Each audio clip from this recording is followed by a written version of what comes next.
a perder, es una espina que intento quitarme.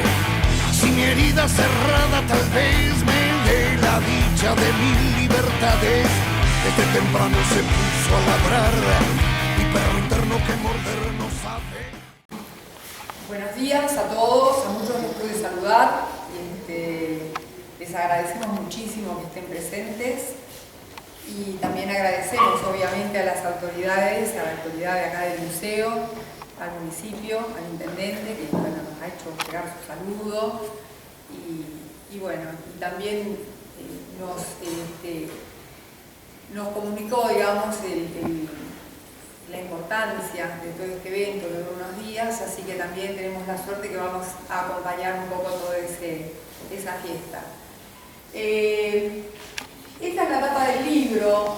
Acá hay tres cosas para señalar. Esto es un arreo que están haciendo los indios, que están llevando ganado, que ellos eran muy ganaderos, o sea, en el sentido de que sabían criar, sabían dónde estaban las pasturas, sabían dónde estaban las fuentes de agua, donde podían recurrir con los animales, y bueno, y hacían estos arreglos. El que está a la izquierda es el sello de Calfucurá, que ya vamos a ver en qué momento se lo hace un litógrafo de Entre Ríos, que ve pasar una comisión indígena muy significativa, por su vestimenta y demás, y les pregunta quiénes son, y le dicen que son de Calfucurá. Entonces él les dice que cuando regresen les va a tener preparado un sello de obsequio al cacique, porque él leía las cartas del diario Tribuna, como decía Daniel, entonces tenía un conocimiento de la importancia del cacique y le quería hacer un obsequio. Y lo último que vamos a ver es el triángulo, porque imagínense que Calfucurá habitó en una gran zona, digamos, de una parte de La Pampa y la provincia de Buenos Aires, estuvo en la zona de Tandil, en las Sierras de la Ventana, en Azul, Tapalqué.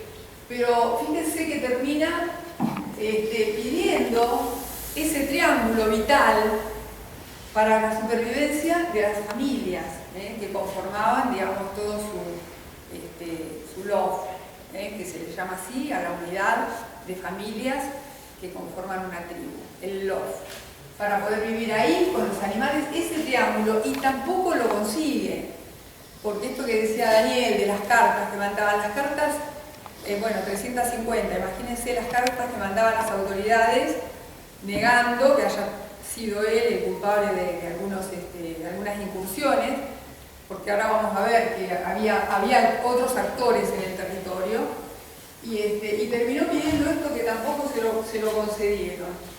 Así que bueno, vamos a ver esta, ¿no?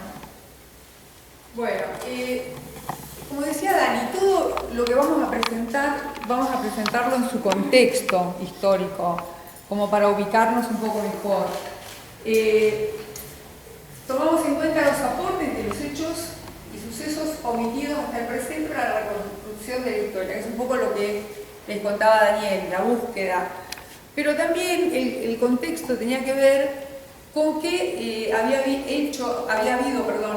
hechos revolucionarios de los indígenas que venían de siglos de opresión, tanto en Perú como en Bolivia, y entonces hay todo un movimiento insurreccional, primero encabezado por Tupac Amaru de Perú, y después encabezado por Tupac Katari, que era de Bolivia. Entonces, a eso se suma que Francia había invadido España y había tomado prisionero a Fernando VII, era el rey, digamos. Entonces también ya se empieza a presentir un aire así de libertad, de independencia, o sea, no tener el yugo de España, digamos. Ahí empezaron a pensar en cómo liberarse y cómo adherir, digamos, en el caso de Chile, lo que contaba Daniel, Calfucurá, pertenecía a los grupos indígenas que no adherían al rey de España, porque estaba dividido en Chile. O sea, estaban la mayoría de los indígenas, boroganos, adherían a la corona de España. y había una minoría que eran independentistas, o sea que estaban por la lucha por la independencia. Bueno, ahora vamos a ver a lo largo de lo que vamos a ir contando cómo sigue, digamos, esa participación indígena hasta la última batalla independentista que se da en 1945, que fue la Vuelta de Obligado. 1845. ¿Qué dije? 1945. Bueno, claro, todo ese proceso cómo impacta, como les estaba diciendo, en la sociedad indígena, digamos, todos esos procesos revolucionarios y esos deseos de independizarse, ¿no es cierto?, de tener soberanía territorial también. Bueno, esto ya lo comentamos, ¿no es cierto?, que el pueblo indígena, bueno, también en el territorio argentino, porque, como decía Dani, después de la batalla de Chacabuco, muchos boroganos migran hacia las Pampas y se trasladan y se ubican en las Salinas Grandes, perdón. Entonces, también en el territorio argentino están los partidarios del rey, que eran los boroganos, y los partidarios de la independencia, que eran los huiliches. Acordémonos que Calbucurá pertenece a la etnia huiliche, a la parcialidad huiliche. Vamos a la próxima. Bueno, siguiendo con la cronología, llegamos a la participación de San Martín, que elige, define, decide, digamos, con gran inteligencia, porque él venía, digamos, con todo un bagaje, todo un aprendizaje que había tenido en España y había participado en distintas guerras, enfrentamientos y, digamos, tenía idea de lo que era la inteligencia militar y había formado un ejército regular, pero lo interesante, ven que ahí se jerarquiza la relación con los indígenas, es que él incluye en sus tropas, digamos, a gauchos, a negros y a indígenas. O sea, toda esa heterogeneidad, toda esa otredad, es como que San Martín los incorpora, digamos, a la lucha.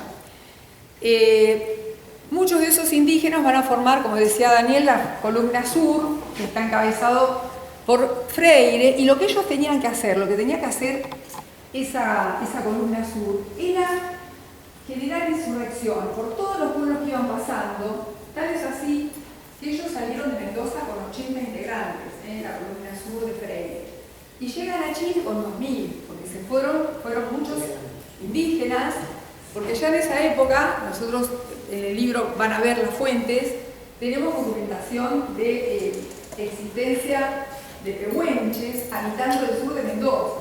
Lo decimos para los mendocinos que dicen que en Mendoza no hay indios, no hay aborigen, hoy mismo, digamos, el gobernador dijo que no había, hace unos días, que en Mendoza no había indígenas. Y una cosa interesante es la participación de Álvarez Condarco. Álvarez Condarco era un cartógrafo, digamos, que tenía mucho conocimiento del territorio y además trabajaba con la sal para producir pólvora. Entonces era alguien clave a quien San Martín convocó para que lo acompañe, digamos, en esta travesía, pero le encomendó que recorriera todo el paso, por el paso de los Patos, que es el más alto, como decía Daniel, y que vaya registrando en la cabeza, porque no quería que lo escriban, para que si lo calculaban o algo, que no encontraran esto, ¿no? Que registrara todas las aguadas, que registrara, digamos, todos los cursos de agua, los pobladores, y que todo eso lo tuviera en la cabeza para contarle cómo iba a ser esa travesía. Así es que también la información que trae es que el mejor vaqueano que van a poder tener es Huentecurá, que es el padre de Calfucurá. Y ahí, por su conocimiento, Porque aparte los vaquianos, una particularidad que tienen es que saben ubicarse en el espacio, o sea, tienen una utilidad para saber dónde está el norte, o sea, es imposible que se pierdan, porque tienen saben posicionarse, digamos, en el espacio. Y además, bueno, después tienen el conocimiento del suelo, de la vegetación, si hay buenos pastos, si hay aguadas, digamos, todo lo necesario para poder moverse con tropas por esa zona, ¿no es cierto? Bien, vamos al siguiente. Bueno, esto es Calfucurá, origen y juventud. Bueno, se estima que nació en el año 1870. No, 1790. 1790. En la actual Melipeuco, digamos, en la zona, ahora se llama Melipeuco, porque ese lugar es precioso. Está en el sur de Chile y el nacimiento, digamos, un lugar donde habitaban toda la familia de los Curá, es a la ladera, digamos, del volcán Yaima. Esto está a 7 kilómetros del paso del Calma, de hoy día es el paso del Calma, antes era el paso del Yaima. Bueno, se crió, digamos, en ese espacio el tema de la cordillera. Para los indígenas no era un límite, era un lugar para pasar al otro lado, ¿no? Para pasar al este, para ir al territorio argentino. Y tal es así que permanentemente iban y venían, porque comerciaban, eran comerciantes, y bueno, ¿qué vendían? Vendían pepitas de oro, obsidiana, que es una piedra que se usa para hacer las puntas de las lanzas joligües, tillacos de guanacos. Bueno, todo eso era lo que ellos tenían para ir a comerciar. Por eso iban muchas veces y tal es así que Calfucurá tiene su tercera mujer, su tercer hijo, lo tiene con Juana Pitrulev, que era una indígena, digamos, de la zona de Catalil, Neuquén. O sea que su tercer hijo nace en Neuquén, ya nace en territorio argentino. Y bueno, era pariente de Juan Catriel. Fíjense, la madre de Calfucurá se dice que era hermana del cacique Catriel, II, Catriel II. Por eso se llamaban parientes. Y fíjense eso, porque Catriel era de Tapalqué y su hermana teóricamente también de Tapalqué, pero vivía en el Yaima, porque existía esa interrelación permanente y entonces, bueno, había parentescos. Y también nosotros tuvimos un testimonio, digamos, en una participación en Bolívar, de que en Bolívar, provincia de Buenos Aires, ¿no?, que se celebraba el 150 aniversario del fallecimiento del cacique. Bueno, una hermana también del pueblo mapuche nos dio la información de las 8 veces que había viajado a Las Pampas bonaerenses Calfucurá antes de trasladarse y ya quedar instalado allí. Ya tenía un conocimiento del territorio. Bueno, acá el testimonio revelador del cacique, ahí esa parte que dice, me sale mucho y me acuerdo de lo que he padecido y he peleado en favor de la patria. Esto es lo que decía Daniel, que le contesta Calfucurá a Adolfo Alsina. Cuando Adolfo Alsina le dice, no, mire, cacique, no podemos, porque tenemos temas de la patria antes para resolver. Y él le dice que sabe algo de todo eso. Y otra cosa que dice también es que los que pelearon primero a favor de la patria fueron Melipán y Toñepán. Son dos caciques de Chile, que también estuvieron en Argentina, o sea, en Las Pampas, antes de Calfucurá, padre e hijo, y eran de la zona de Concepción, ellos en Chile, y tienen una acción muy destacada, porque ya cuando vienen, ellos inmediatamente, digamos, adhieren al federalismo y conocen a Rosa, digamos, tienen contacto con Rosa, porque Rosa ya en esa época estaba en la Comisión Pacificadora de Indios. Ese era el cargo primero que le dieron a Rosa, ¿no?, como jefe, o presidente de la Comisión Pacificadora de Indios. Incluso esas crónicas que escribe Rosas ahí también son muy ricas, porque ahí va contando detalladamente en qué consiste ese relacionamiento con los indios amigos, que se llaman indios amigos. Bueno, dice, esto que dice, me fui por tierra hasta Santiago y allí me embarqué con 1000 hombres armados de carabina y fusil que me dio el presidente Bulnes y vine a saltar Valdivia. Nosotros en Chile encontramos expediciones justamente con esas características y entonces, nos llega a pensar que es lo mismo que él está diciendo en su carta. Inclusive en Villarrica, en la biblioteca de Villarrica, encontramos testimonios porque es interesante cuando se hace la investigación tener autores locales. Muchas veces en los libros de historia de los autores más conocidos no hay detalles que sí se pueden encontrar en los escritores locales. Bueno, dice los Corrinos Marey, que venía en Moroa, y también de acá nosotros deducimos porque en la época, digamos, que va con Bulnes, se hace todo ese itinerario, fue la época de la Guerra-Muerte en Chile. O sea que él participó en la Guerra-Muerte en la columna de Bulnes, es decir, con los independentistas. No sé si voy muy rápido, díganme. No, vaya. Bueno, y esto tiene que ver con la transición entre Chile y Argentina. O sea, cómo es que él, qué le pasa en Chile, por qué decide ir a Argentina y establecerse. Vamos a estudiar un poco eso. Había la existencia del Tratado del Guanaco en Argentina, que era de 1825.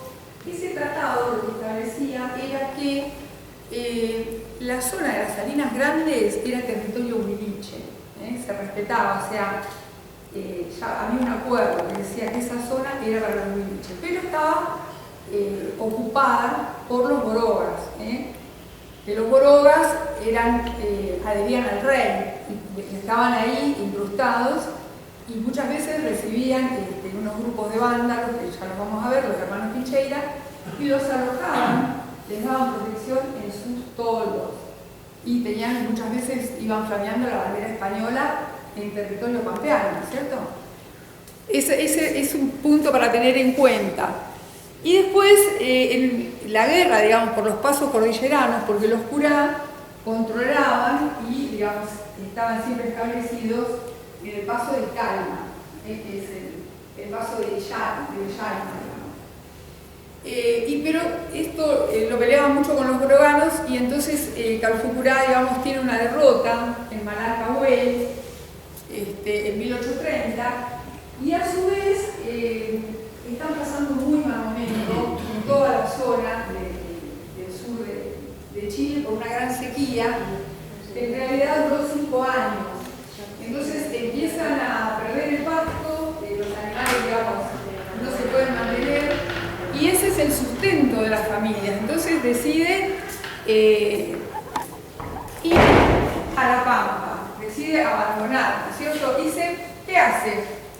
Dice, yo llegué a esta provincia por el gran favor que me hizo Rosas. O sea, había alguna conexión ahí que, digamos, tenía cabida para venirse porque estaba Rosas que lo iba a respaldar. Y ¿qué hace? Se conchaba, dice, porque así está en los testimonios, pero bueno, empieza a trabajar en la estancia de Sauce Grande, en 1831, que era una estancia que tenía el Estado para, con todo el producido, alimentar a las tropas. O sea que era una estancia y bueno, después se estaciona en Canalí, que era donde tenía su tercera mujer, en Merquén, y colabora con Bulnes. Porque claro, de Chile venía Bulnes persiguiendo a los hermanos Pincheira que se dedicaban a arrear ganado, a robar ganado y llevarlo a Chile por el paso, digamos, más bajo, es un paso que está a 1200 metros de altura y ahí llevaban ese ganado a Valdivia para venderlo. Entonces, y eran partidarios del rey, no solamente que venían a robar ganado, sino que venían con la bandera española. Entonces, también ayuda en la persecución a los Pincheira, que eran los hermanos, se llamaban así, ese era el apellido Pincheira. Bueno, atención en la Pampa bonaerense, ¿no? Todo más o menos en esa época,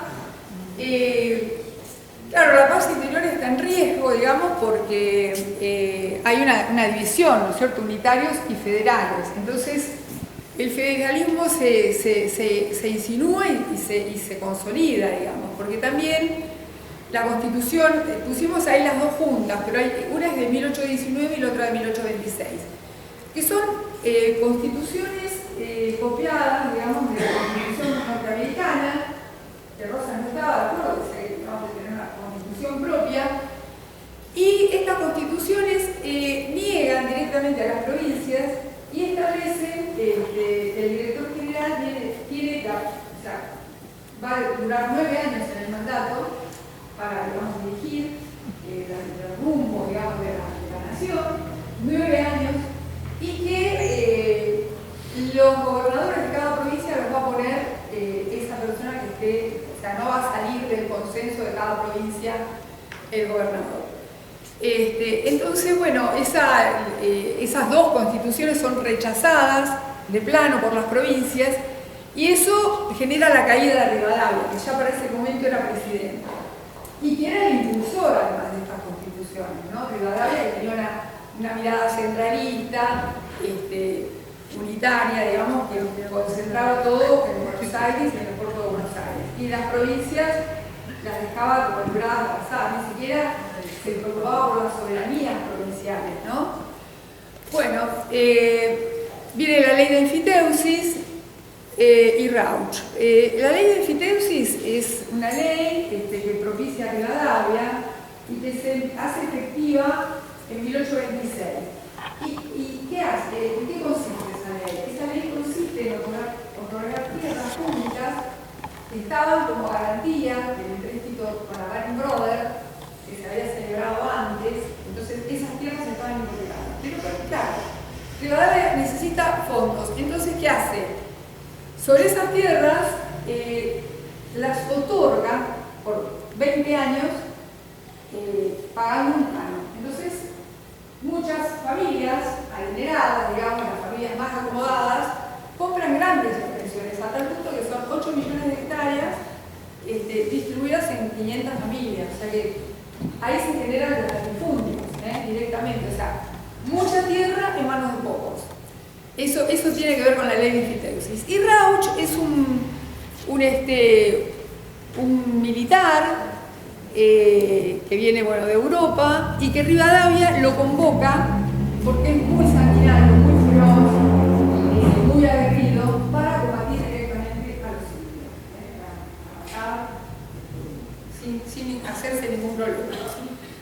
Bueno, después entonces del puesto Rivadavia asume Dorrego como gobernador, y lo que pasa es que Dorrego era muy defensor de los derechos de las mayorías.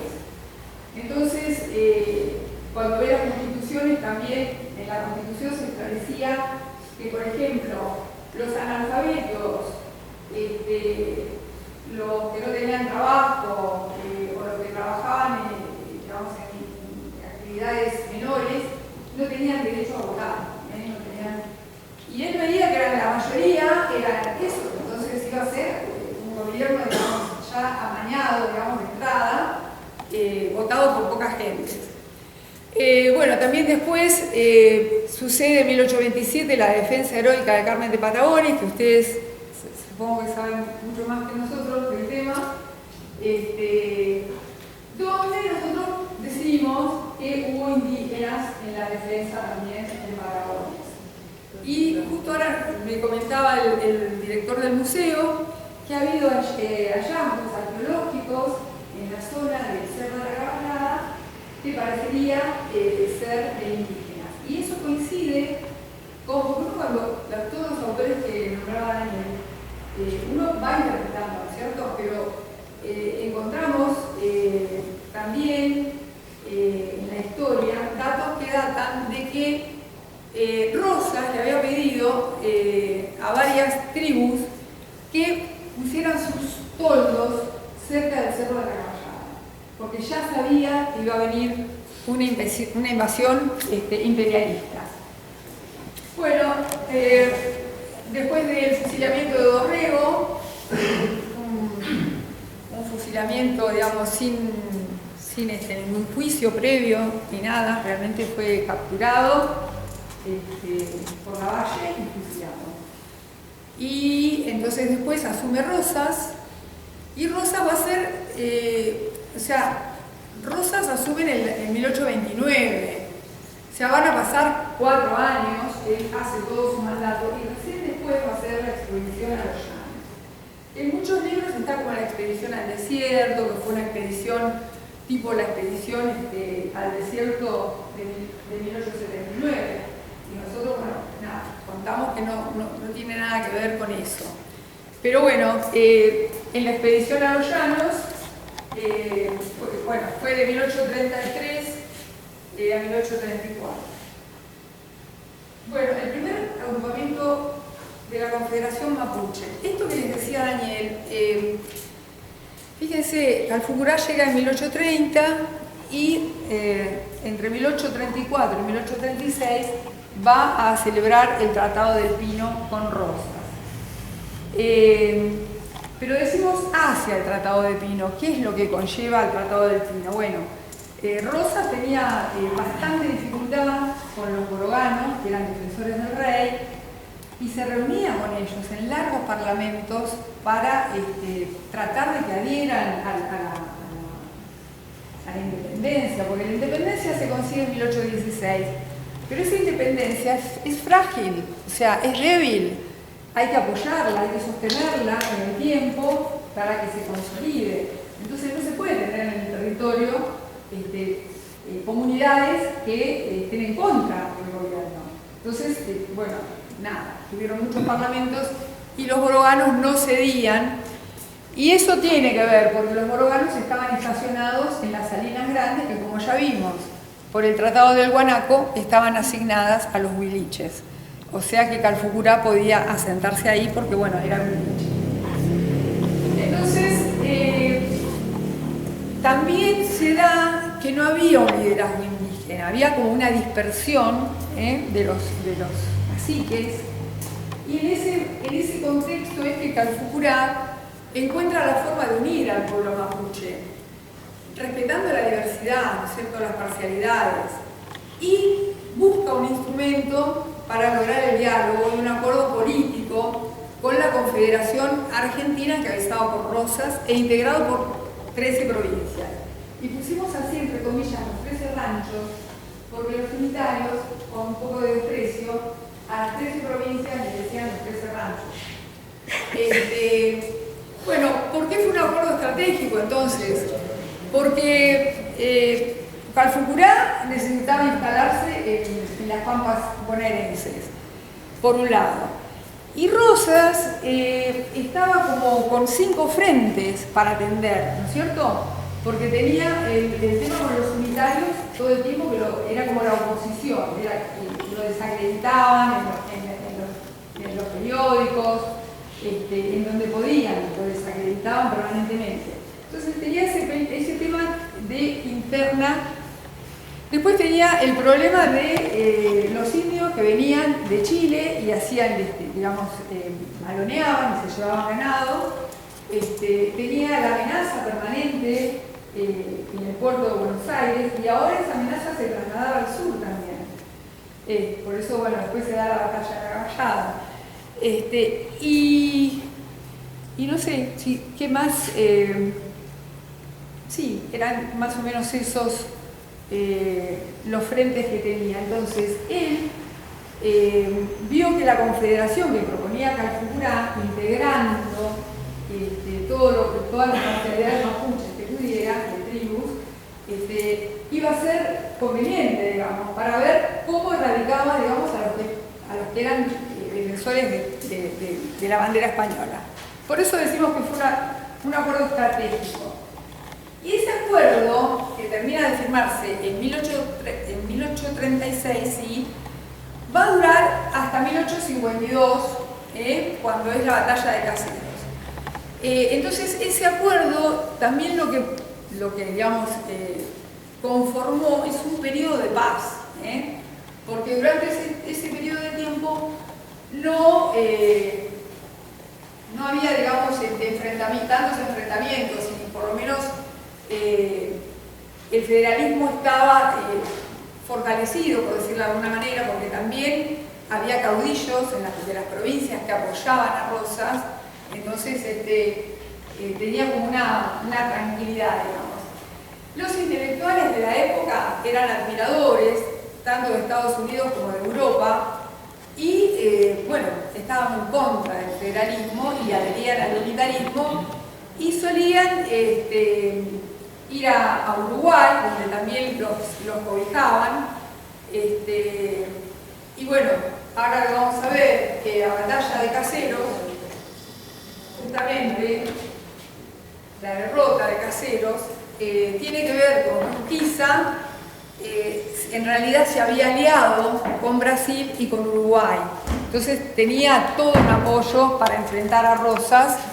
Bueno, y ahí se da esto de Mapuche, ñe Mapuche, que es una exclamación de Calfucurá, como un grito de guerra, cuando pasa todo esto, porque ellos apoyaron la batalla de Caseros y estuvieron, por lo menos en Calfucurá con su tropa. Y cuando ve que ganan los unitarios, y al otro día de la batalla de Caseros, desfilan las tropas brasileñas en Buenos Aires. Eso es algo que él no lo puede creer, y se viene a Buenos Aires para constatar que realmente era así. Fíjense, ¿no? Lo que es el tema de estar a veces de acuerdo con otras naciones y no proteger lo propio, ¿no? Mapuche ñe Mapuche quiere decir la tierra de la gente es de la gente de la tierra, algo así. La Constitución de 1853, que viene después y que lo que nos interesa marcar de esa Constitución es lo indígena, es que en la Constitución el tema indígena está tratado como un tema de fronteras, en el capítulo de fronteras, un tema externo. Y las dos únicas cosas que dice es procurar el trato pacífico con los indios y convertirlos al catolicismo. Eso es lo único que dice de los indios. De las tierras, nada, o sea, de las tierras que pueden ocupar. Después sobrevienen 3 triunfos de Calfucurá sobre Mitre, que bueno, eso lo fortalecen, y bueno, Mitre ahí empieza con la práctica de desalojar y ocupar. ¿Por qué tenía que desalojar y ocupar? Porque también la Constitución de 1853 lo que había hecho era promover la inmigración de europeos. Entonces tenía que sacar a los indios, desocupar y darle esas tierras a los inmigrantes. Bueno, Mitre siembra división, como no lo puede enfrentar a Calfucurá, porque Calfucurá lo derrota en 3 batallas, ¿qué hace Mitre? Empieza a socavar la organización de Calfucurá haciendo tratados con los aliados más importantes, con los caciques más importantes aliados a Calfucurá, como Catriel, Cachún, Coliqueo, que eran cabeza de tribu. Incluso Coliqueo, en el segundo reagrupamiento, era el segundo, o sea, estaba Calfucurá como la cabeza, y en segundo lugar, Calfucurá lo había designado, digamos, el vice, por decir, de la Confederación Indígena. Y ahí también vemos el sesgo político de Calfucurá, porque Coliqueo era borogano, pero sin embargo ya empieza a convencer a los boroganos para defender la independencia, y entonces le da el segundo puesto es como si uno dijera, bueno, no sé, alguien del PRO le da el segundo lugar a un peronista, por ejemplo, sería una cosa así. Bueno, lo que hace Calfucurá ahí es designar a Coliqueo. ¿Y qué hace Mitre? Le compra a Coliqueo también, le ofrece tierras, un tratado de paz, con un sueldo, le va a dar animales mensualmente, le da ropa para toda la tribu, ropa militar, digamos, ¿no? Por eso hay tantas fotos, vieron que están los indígenas con un traje militar. Bueno, rebelión de las poseedoras federales, eso le vamos a dar acá la palabra.